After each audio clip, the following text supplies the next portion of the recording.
Good afternoon, my friends. This is the Grim Flayer. Hope everybody's doing very well today. And welcome to Modern Horizons Spoilers Part 2, Plague, Genesis, and Regrowth. Admittedly, we're reaching a little bit with the titles. I wanted something a little coherent sounding, a little poetic. But I was not able to squeeze all of the card references into the title for the cards that I'm going to review today. If I did, it would be something like Genesis and Regrowth and the Hex-plagued Nimble Winter. Doesn't make any sense, so just gotta roll with it. Just gotta go with it. But we are talking about the latest batch of Modern Horizons spoilers today. We will be covering, Genesis, Regrowth, Umezawa's Charm, Diabolic Edict, Nimble Mongoose, Hexdrinker, Plague Engineer, and the snow-covered basic lands.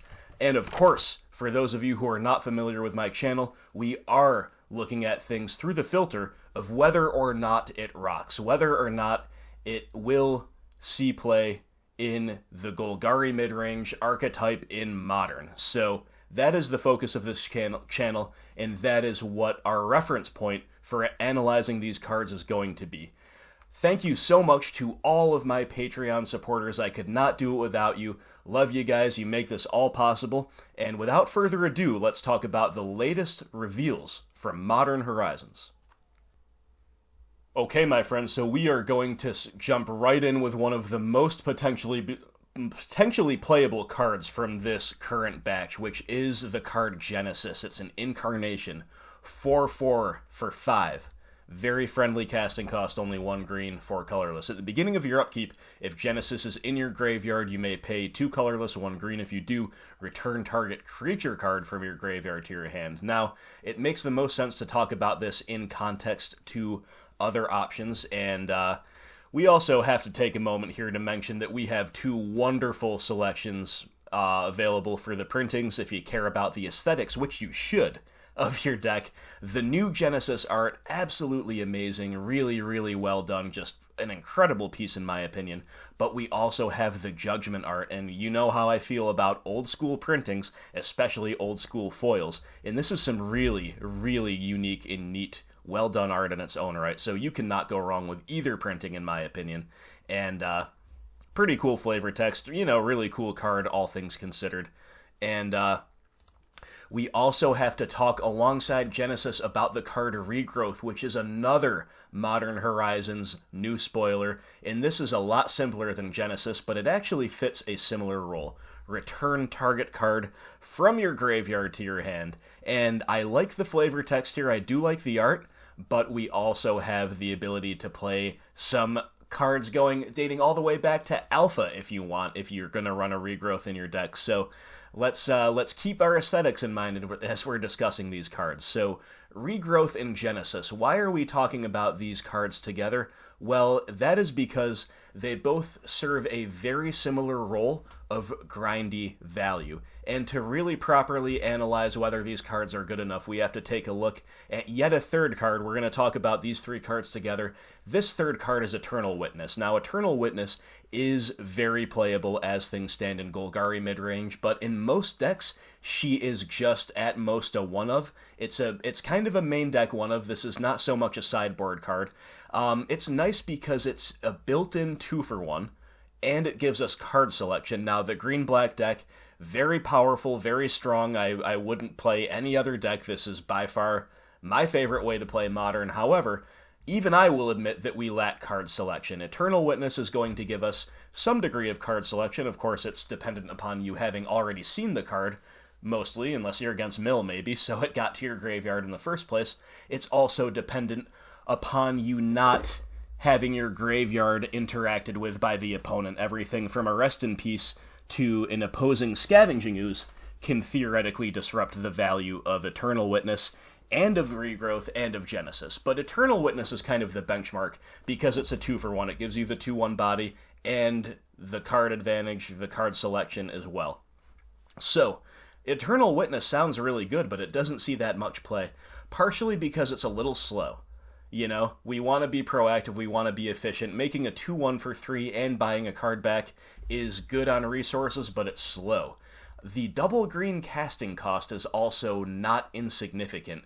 our deck is designed to make double black on turn 3, but double green on turn 3, we're definitely not as likely to have that to the level of consistency we'd need to in most Golgari decks. So how do these alternatives to Eternal Witness stack up? Well, let's talk about Regrowth. So Regrowth and Eternal Witness are more directly comparable than either one is to Genesis, in my opinion, so Regrowth does not give us a 2-for-1. It is simply card selection. You're going down on tempo, you're spending 2 mana to basically turn your Regrowth into any card that you can access from your graveyard.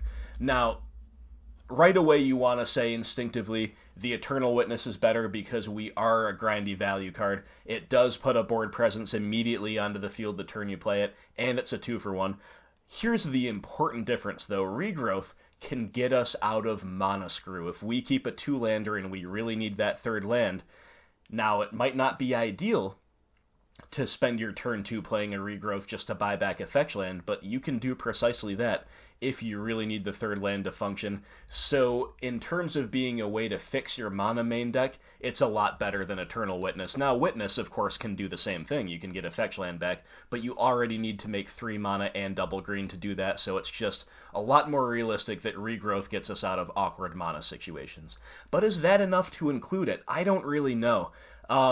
How I would begin, I don't actually think I'm going to begin the season after Horizons is released by testing a Regrowth. I think I just have other things I'm going to test instead. But I'm sure many people will want to test Regrowth, and if you're one of those people, I would advise testing it as just a one-of main deck, and I could see this fulfilling, kind of going any of the 3 different ways. I could see it just being perfectly fine as a one-of. It's kind of a free play, right? Like, it's not necessarily the most efficient. We definitely don't usually want to cast it on turn 4. It's more of like a mid-game, okay, keep our value going, buy back the exact card we need. We have the mana to spare, it's not really setting us back on tempo. And it's almost a free inclusion as a one-of, because your Graves is not going to get totally hosed game 1. It does help solve the wrong half of the deck problem, because you buy back your best threat or your best answer. It's just kind of a free inclusion. At the same time, it's not the most proactive thing we could be doing, so it's really hard to rate. My assessment of Regrowth is that I'm never going to look at a list and say, or look at a broad meta and say, ooh, you know what I need in my list to combat this meta is some Regrowths. It's just not that type of card. But at the same time, it's almost a free inclusion, especially if you're only playing it as a one-of. So I would recommend beginning to test it as a one-of. I think that's totally viable. And then taking it from there, Be really open-minded, pay really close attention to how it lines up. Maybe it ends up just being totally fine as a one-of. Maybe I'm underrating it. Maybe it's actually a really important tool for the deck. The combination of selection and consistency really could get us there. Or maybe it's just a little too dirtily, a little too unnecessary, and just kind of dilutes our deck, dilutes the curve-out potential of our deck, and we don't want any part of it. I don't know. I'm agnostic on this card, but I think it is very, very testable as a one-of in the main deck, and that's how I would begin. And then we have Genesis. So how does Genesis compare to Witness and Regrowth? Well, I would say that Genesis has a lower floor. Because even though it's got the biggest body, a 4/4 hard cast for 5 is not that bad. It's not embarrassing to just hard cast it. It is definitely a distant plan B. The real way you want to use this card is to get it in your graveyard one way or another. Obviously, we have some great ways to put something into the yard while getting value out of that action, whether it be Lily, the Last Hope +1, Collective Brutality, Escalated, so on and so forth. So you get your Genesis in the yard, and then you use this ability to start accruing value. And make no mistake, if everything's going to plan, and you're in a grindy interactive matchup, Genesis is probably best in class as far as recursive, really powerful value over the course of several turns is concerned. This thing is a mid-range mirror breaker. It's good both with and against Liliana of the Veil, who herself is something of a mid-range mirror breaker. It is arguably, though, a better fit in decks that are more specifically oriented to doing what I said, like aggressively pitching things to the graveyard for value, whether that be Abzan, a little more heavy on those effects because they already play Lingering Souls, or a Traverse build actively seeking Delirium. So keep that in mind. It might not be as clean of a fit in Green-Black Rock as it is in some other BGX variants. And more generally speaking, like I said, it's kind of got the highest ceiling. It's the most powerful mid-range breaker of these, but it's also probably got the lowest floor because it can just easily rot in hand. It can more generally invite graveyard hate onto you. It's a little slow. It's a lot slow. It's a little conditional, and it's very slow. Like, even in the ultimate scenario where it's a grindy mid-range deck versus another grindy mid-range deck, and your graveyard is not disrupted and the game's going long, all of the best conditions for Genesis to thrive, it's still very slow. You still have to decide if you're going to use it all the way on your upkeep before you have any other information, and you have to pay 3. Like, that's a lot. Paying 3 is a lot. Even in the mid-game, you're kind of arguably taking a whole turn or most of a turn off just to do that. And again, the value over time is pretty insurmountable. So that's what I think about Genesis. Ultimately, I would say it's very playable, just like I think Regrowth is very playable as a one-of main deck. This is very playable as a one-of as well, but unlike Regrowth and Witness, this is definitely a sideboard card. And I actually don't think I would advise including it now, mainly because we are not in a mid-range meta, and we have a lot of other really good cards that can just come in and be wonderful value plays, wonderful pieces of technology in those mid-range mirrors already, that also do double duty against other archetypes. I'm thinking of Fulminator Mage, which is amazing against Control and Big Mana, also very good in BGX mirrors. Thinking of Nissa Vital Force, who's great against Control, often decent against just uninteractive decks as just like a haste threat.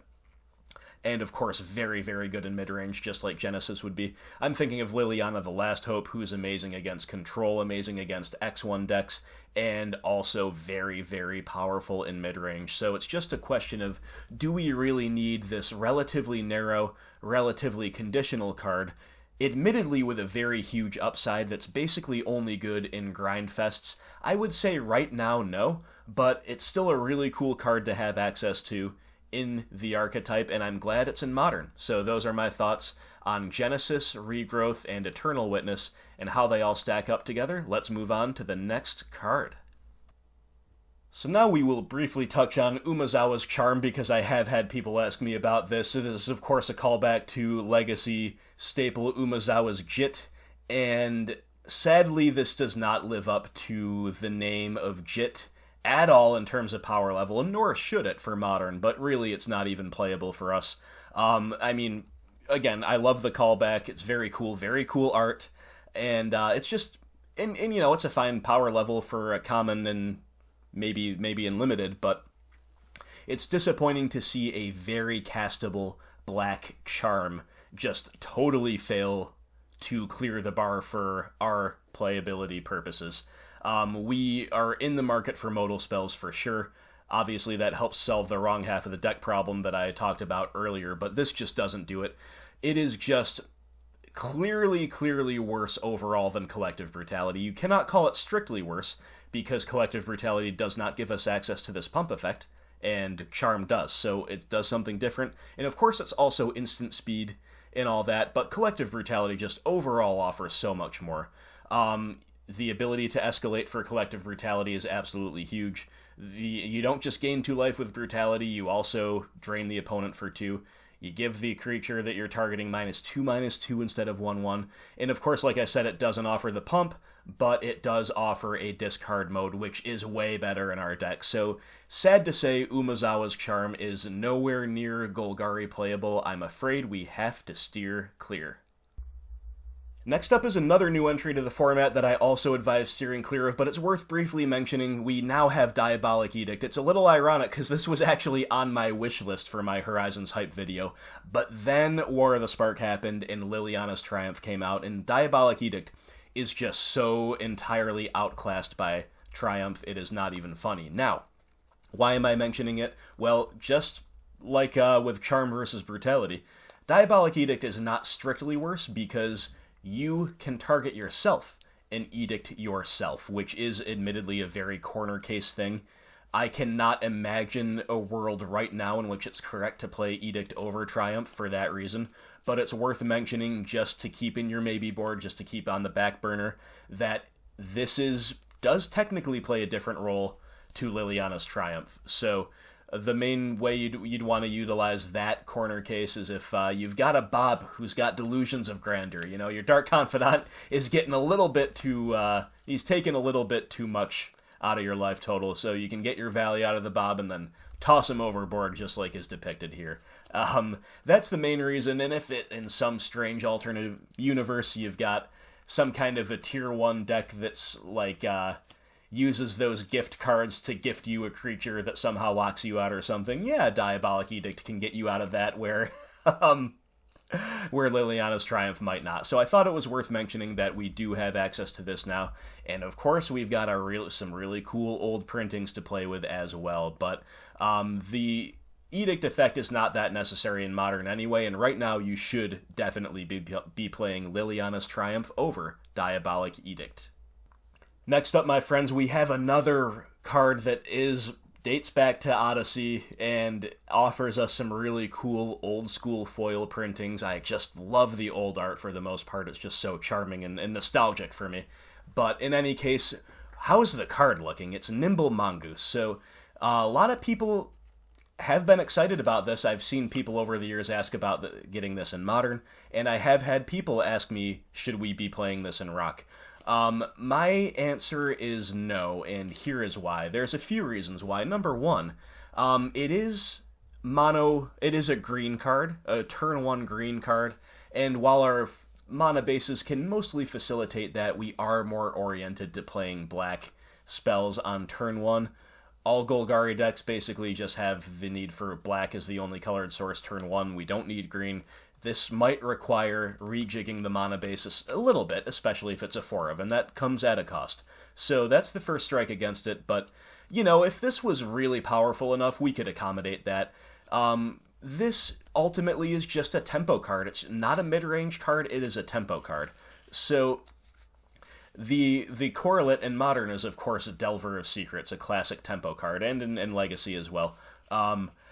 The Shroud is really nice, and the fact that it's quote-unquote only a 3-3 when this has Threshold or a 3-2 when the Delver flips is enough, because the tempo players are just tempoing their opponents out of the game. We are not a tempo advantageous deck at all. Discard is tempo negative. We are a resource resource attrition deck, basically, and a card quality deck. Nimble Mongoose has decent card quality, but not the same, like, late game scaling card quality as Tarmogoyf or Scavenging Ooze or Dark Confidant or Tireless Tracker. Nimble Mongoose is just kind of like, you play it, and then you want to be tempoing your opponent out of the game and riding this thing to victory. And a big part of how you can do that is the fact that it has Shroud. Can't be the target of spells or abilities. Now that's all well and good, but we don't play any creatures with Shroud or Hexproof, and that's not really an accident, because there's some overlap, some unwanted redundancy between us playing all of our discard effects and our creatures spending some of their power budget, if you will, on having Shroud. So, like, we have discard to take away their removal spell, therefore it doesn't really make sense to double up on protecting our creatures from removal with both discard and with giving them Shroud. We'd just rather play a Tarmogoyf that is just like a 4-5 or a 5-6, and just beat them as efficiently as possible, and rely on our discard and other forms of disruption to take the removal away from our opponent. The other thing about Nimble Mongoose is Threshold is not exactly that easy to achieve. 7 or more cards in your graveyard, like, you might think, yeah, we fill up our graveyard, you might kind of see this as an afterthought. It's really not. You'd be amazed at how many games will go a long time before you would hit Threshold, and that's without the opponent disrupting your graveyard. Now, one of the strengths of BG-Rock, in my opinion, over Abzan, which is depending on Lingering Souls or maybe a Traverse build, that's of course really dependent on the graveyard is that we are not that graveyard dependent. You'll see people side in multiple copies of Rest in Peace sometimes that only fully shuts off our Tarmogoyfs. And oftentimes, they just go down on a card to play a Rest in Peace, and because we're so efficiently attacking their resources otherwise, that proves to be one card too many, and they just lose with the Rest in Peace on the field. Nimble Mongoose makes you a lot more vulnerable to graveyard hate, again, especially if you're playing it in multiples. Finally, the payoff, like, even if Shroud is irrelevant, and even if it didn't have the redundant, unwelcome overlap with our discard effects, and even if you could reliably achieve Threshold, and if the opponent's not taking you off of Threshold, the only payoff is that it's a 3-3. Like, and a 3-3 in Legacy, or even in Vintage maybe, is good, because there are just not that many big creatures at all running around. It's very creature light compared to Modern, and the creatures tend to be a lot smaller on average as well. Nimble Mongoose is a mere 3-3. It is going to be outsized by everything from opposing mid-range threats to Celestial Colonnades to, humans and other tribal decks, to Eldrazi, to Shadows and Anglers. It is just not that impressive of a body. I don't even know if Nimble Mongoose is going to make waves at all in general in Modern, but my clear opinion here is that if so, it's going to be in a tempo deck. So for the Rock players, I don't advise that you play the Nimble Mongoose in your deck. And next up, my friends, we will talk about actually a kind of similar creature, Hexdrinker. Now, it might not look that similar at first blush, because Nimble Mongoose is just something that you invest 1 mana into and then forget about it, which is an appeal to the card. Whereas Hexdrinker, you have to invest 9 mana into it to get it to get it maxed out and then fully leveled up. So they might look very different in that respect, but really they're not. They're both turn 1-drop green creatures that are kind of tempo plays. Now, it's a little bit different. Nimble Mongoose fits into the classic tempo shell that wants to tap out for a 1-drop and then keep interacting with the opponent. Hexdrinker, not as much. Hexdrinker has caused more buzz in the mid-range community and is more appealing because it's not as directly much of a tempo card. It is very appealing in the sense of the level up ensuring mana efficient turns. So our mana will never go to waste. If it makes more sense to spend our turn leveling up, we can level up. If we have kind of 4 mana for a turn, we only use 3, well, we can always sink it into this snake and level up. But here's the big downfall of this card and of level up cards in general. You level up only as a sorcery, and that is a much bigger drawback than it probably looks. I mean, there's a reason that none of the level up cards really see competitive Modern play. Now, don't get me wrong, I think that's good design. I think level up might be a little bit too free, a little bit too busted if you could do it at instant speed. So I'm not complaining about that, but I am saying that's a huge limitation to this. And then, okay, so let's say the card could be, in theory, powerful enough to overlook that limitation of the level up mechanic. Fine. Well, what are we getting out of this? We have to invest 4 mana into it to make it into a 4-4. That's not very good. That's just not very good in our deck. And we have protection from instants, which is a nice ability, admittedly, that is pretty nice, but just like Nimble Mongoose, this is a little bit redundant in our deck. We would rather just play our creatures, force the opponent to have an answer to the creature, despite the fact that we are aggressively attacking their hand anyway. And, our creatures eating removal is not something we can't recover from. We have a moderately high threat density, again, compared to tempo decks especially, and it's usually just a 1-for-1 trade. That's kind of fine with us because we'll get our 2-for-1s later in the game as we start leveraging Planeswalkers and Trackers and Confidants and so on. So, we're just not in the market for these types of effects like Protection and Shroud and stuff. If they're stapled to things that are otherwise great, then sure, obviously that's really nice, but this is just not something we need. And then, 6/6 protection from everything started off as a 1-drop. Obviously, I understand how cool that is. I understand the appeal. And by the way, it's a very cool card. The name Hexdrinker, the art is very startling, very striking. It's definitely a sweet card, but investing 9 mana, it's just not realistic. We're not playing counter magic, we're not playing tempo cards, we're playing the grindy mid-range stuff, so while I think this is a little bit better of a fit than Nimble Mongoose, it's a little more appealing, I am here to kill the buzz a little bit, and I will say I don't think we want this in our deck. I think Deathrite Shaman is the model for a 1-drop that we want in our deck. Now, obviously, Deathrite Shaman is a little bit too powerful for Modern. In fact, it seems to be a little bit too powerful for Legacy. But that style of card, like you could imagine a fixed Deathrite Shaman that maybe can only be cast off of green instead of hybrid, and maybe only makes green-black mana instead of rainbow mana, and maybe has a little bit of a toned-down, like, lose life effect, but otherwise is kind of a value card, a flexible card that disrupts on multiple axes and helps finish the game at some point, even if it's in a little underwhelming way. This Hexdrinker only does one thing. It just becomes a threat that gets better over time the more mana you sink into it. We already have Tarmogoyf. I think Goyf is better than Hexdrinker. I just don't think we're in the market for more vanilla threats, which is, at the end of it, despite all the keywords on here, is basically what this is. So I'm sure people will be testing this. I could be wrong, but right now my verdict on Hexdrinker is a pass. Alright, my friends, and now let's talk about the card that I am most excited about from this latest batch of Modern Horizons, and that would be Plague Engineer. So this is, of course, a callback to Engineered Plague, funnily enough. And Engineered Plague is a symmetrical effect, -1/-1 to all creatures of the chosen type on an enchantment. And Plague Engineer is different in several ways. So they've got the same converted mana cost and the same exact mana cost. They're both Phyrexian progress notes in the flavor text, which I love. But here we have basically 3 advantages for Plague Engineer relative to Engineered Plague, and 1 big disadvantage. So the 3 advantages are, number 1, it's a body. It's a 2/2, it can attack, it can block. That's great. That's relevant in a whole lot of matchups. Number 2, it has Death Touch. That just makes this 2/2 body so much more relevant. I've often said that Hissing Quagmire goes a little bit underrated by our community, and this is a Hissing Quagmire. This is an active Quagmire, basically, as far as the body goes. 2/2 Death Touch, definitely useful in our deck. And finally, perhaps most importantly, this is only creatures of the chosen type. This is not a symmetrical effect, which will be relevant in many situations.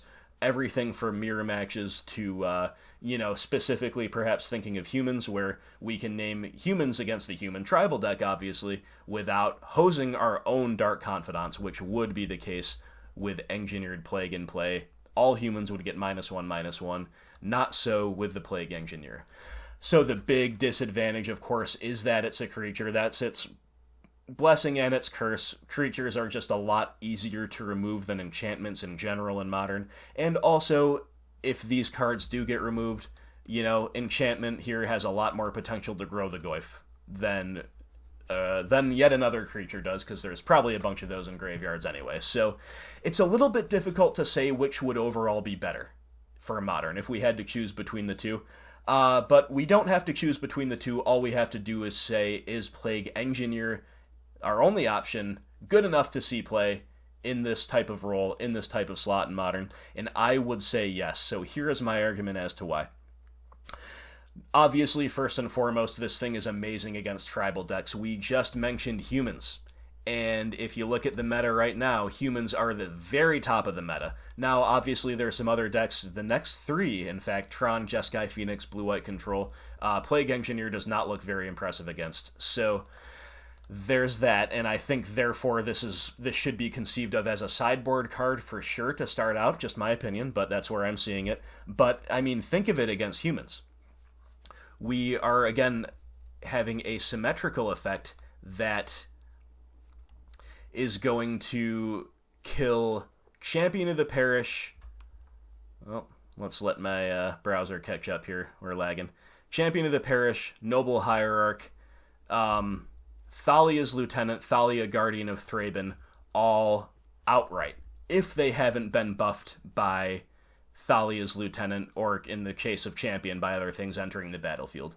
Now, And then there's Mayor of Avabrook that can buff things too, but this, of course, will kill the Mayor and therefore kill the buff. So, as you can see, it's got a lot of potential to just straight up come down and kill a bunch of stuff. More realistically, they probably have some kind of buffs going on. This might come down and kill like one thing or maybe two things, but it will also debuff the other things, and that is absolutely awesome. Let's not underestimate how good it is to just shrink the entire board of a tribal aggro deck. It is also a 2/2 Death Touch, which is a really good job of trading along the ground with these types of decks. Against the human tribal deck, their disruption is a little bit medium. You know, Freebooter, Thalia, Meddling Mage, they can all be annoying in places, but their plan against us is to get a little grindier if they have, like, Militia Buglers or things like that in the side to bring in, and to aggro us out. Like, we are more worried about the aggro tempo plan of Mantis Riders and Reflector Mages and big bodies along the ground than we are about the taxing and disrupting style effects. So Plague Engineer is very, very good at killing things, at slowing them down, and of course we're already playing a huge pile of spot removal, so you can imagine, you know, a couple pieces of spot removal followed up by a Plague Engineer, the opponent is in gigantic amounts of trouble. So obviously Plague Engineer, I don't think anyone would really question that it's good against tribal decks, but let's talk a little bit more about the tribes. So you have humans, which are kind of medium-sized tribal presence relative to the field. You have stuff like Spirits and Eldrazi that generally tend to be a little bit bigger, especially Eldrazi. Spirits do play some X1s, but they also play a 1/3 2-drop Lord, and they play a lot of other things that have like natural toughness 2 or 3. So I think Engineer is a little less likely to outright kill Spirits. It's not going to outright kill any Eldrazi except maybe that stupid Obligator with haste, whatever that thing is. But in any case, even against those bigger-sized tribes, Engineer is still going to be worth bringing in, because, again, shrinking them is relevant. All of the tribal plans, like most successful tribal decks in Modern, they have the disruption and they have the aggro. That's why they're good. They can't, like, just only race combo decks. They're not usually going to do that. They've got to disrupt along the way. But against us, their disruption tends to be a little bit worse, and the aggro plan tends to be a little bit better. So Plague Engineer, again, slowing them down and offering a Death Touch body, very, very, very relevant. And it is even better against the weenie tribes, against elves, which are definitely a real deck, goblins, which are pretty much a real deck with 8-whack, and they're getting a lot of support in Modern Horizons. I would imagine by the end of it we're going to have a lot of goblin support. A more traditional goblin tribal deck may also see a lot of play when the full set is live. And elves, goblins just get absolutely hosed by Plague Engineer. Merfolk plays a lot of X1s, especially because we have so many kill spells for their lords. This thing is going to shrink them and or wipe their board very, very badly. Awesome against fairies. And those are, yeah, obviously there's all kinds of janked tribes that see play too. Those are just a few options. But we look at the meta, and what else is there that's at the top tables right now? Well, I mean, look at Affinity. Can you imagine how good this guy will be against Affinity? Now, yes, a little bit slow against their hyper-fast starts, but we're not replacing, like, Fatal Push and Inquisition with this guy. We're replacing other value plays. And so naming Construct against Affinity is going to be awesome. Naming Blinkmoth against Affinity, or indeed against decks like Infect, Hardened Scales, naming Blinkmoth is very live. You look even at Infect, naming Human can get Noble Hierarch and Blighted Agent, just outright kill them. Again, they can't really animate the Blinkmoth Nexus if we've got him down naming Blinkmoth. You can hit Glisten, you can name Elf to kill Glistener Elf if that seems like the better play. And, so some non-obvious use cases, obviously really good against tribal, but just generically very good against weenie decks in general, even if they're not all sharing the same tribe. And then you look at some of these really less common use cases. I think the very best example of this would be Burn. So, if anyone out there has seen my recent leagues, I am just playing bad cards against Burn. Round one of my most recent league, I was against Mono Redburn. I had to leave in a couple Thought Seizes and play a Nile Spellbomb. That's what I was reduced to.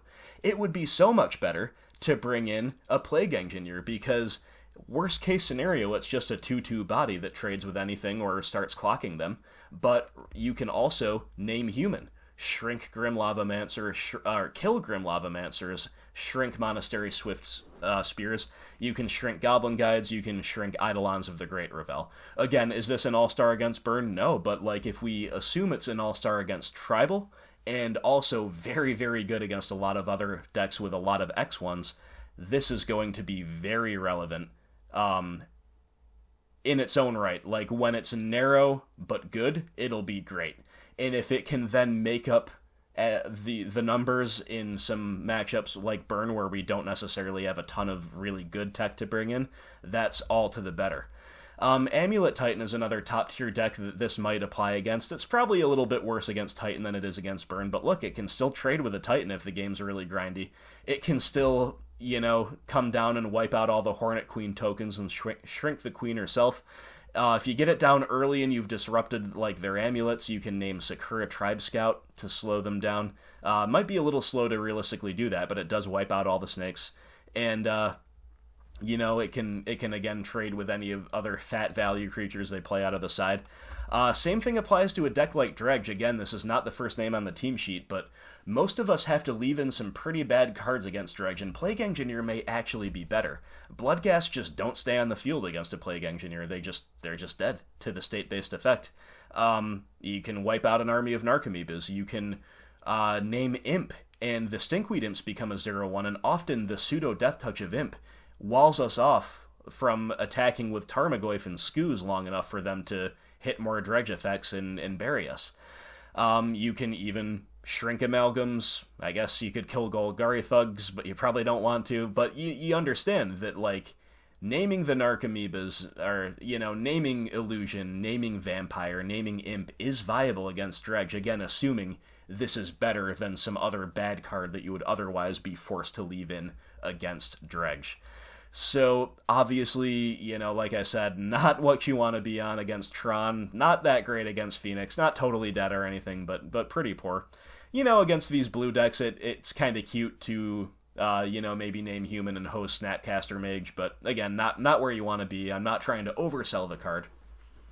And then we have the mid-range mirrors. Now, I think it's pretty good, actually, against BGX mirrors, and it's also not that bad against Shadow, because you can trade off with Shadows, with Anglers, with Tarmogoyfs, with Skoos, with Tracker, and you can name humans against both of these decks to just wipe out your opponent's Dark Confidants if it's the Rock, and shrink their Trackers as well, or you can wipe out their Snapcasters if that's relevant against Shadow, or you can just name Fish and shrink their Anglers to a 4/4.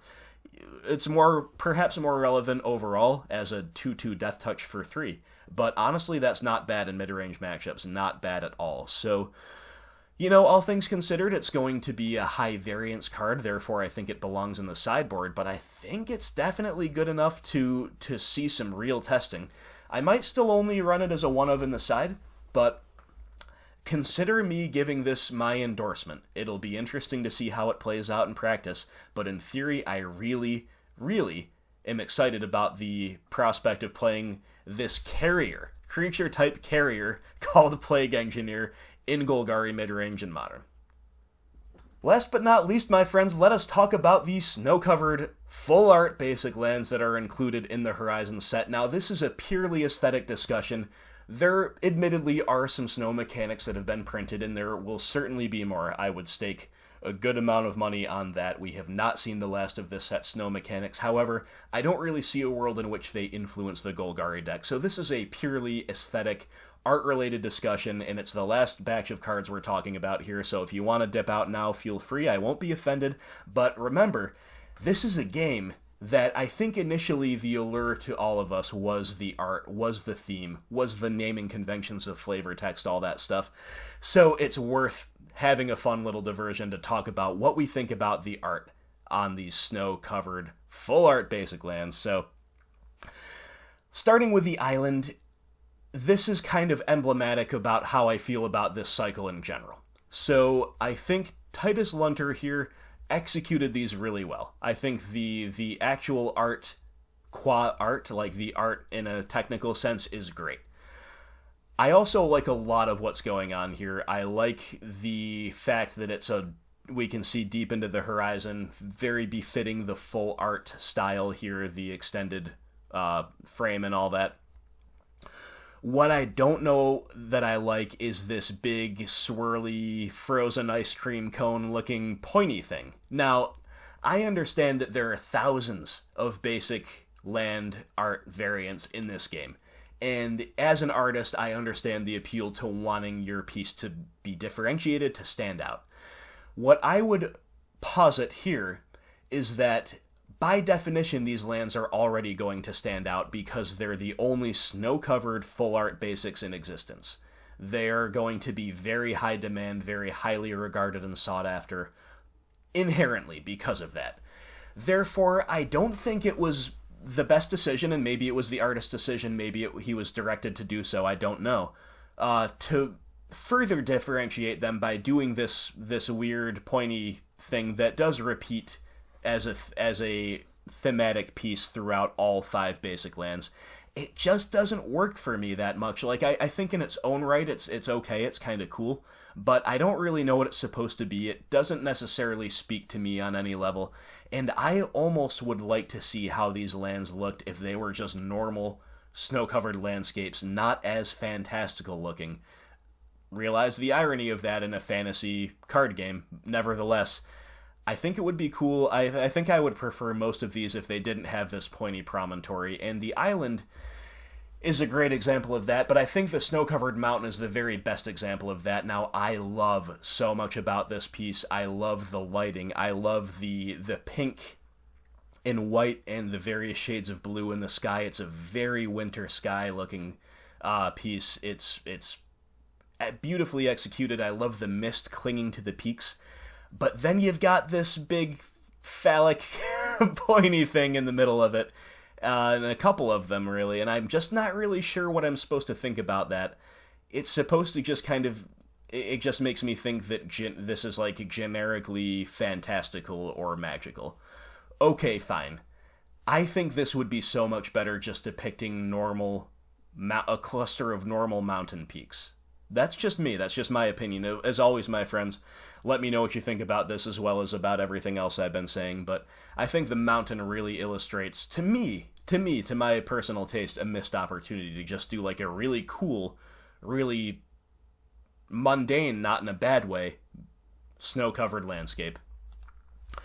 Moving on to the plains is a little bit more appealing to me, and again, I think it's because this pointy theme is less apparent. This promontory is in the background where it makes a little bit more sense to me, fits a little bit better to me.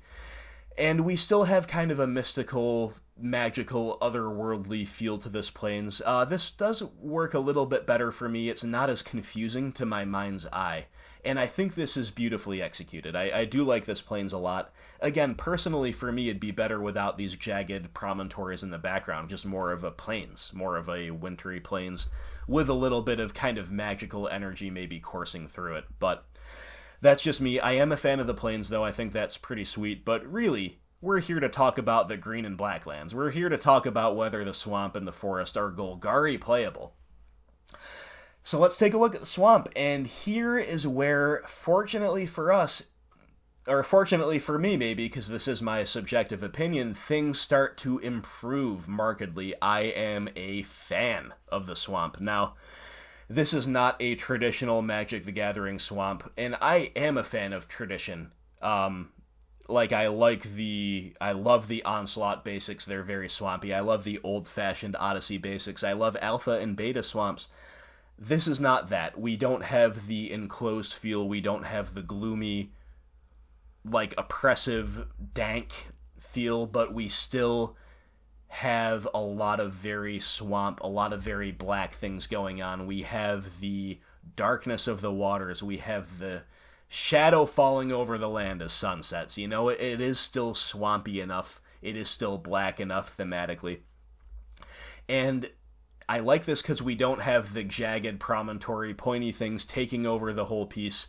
It gives you a real sense of perspective and of distance. We have the wide open landscape, and that makes it more swampy, more foreboding, because there's nothing in sight. There's no shelter in sight. You're in the middle of the Arctic, and the sun is setting on you.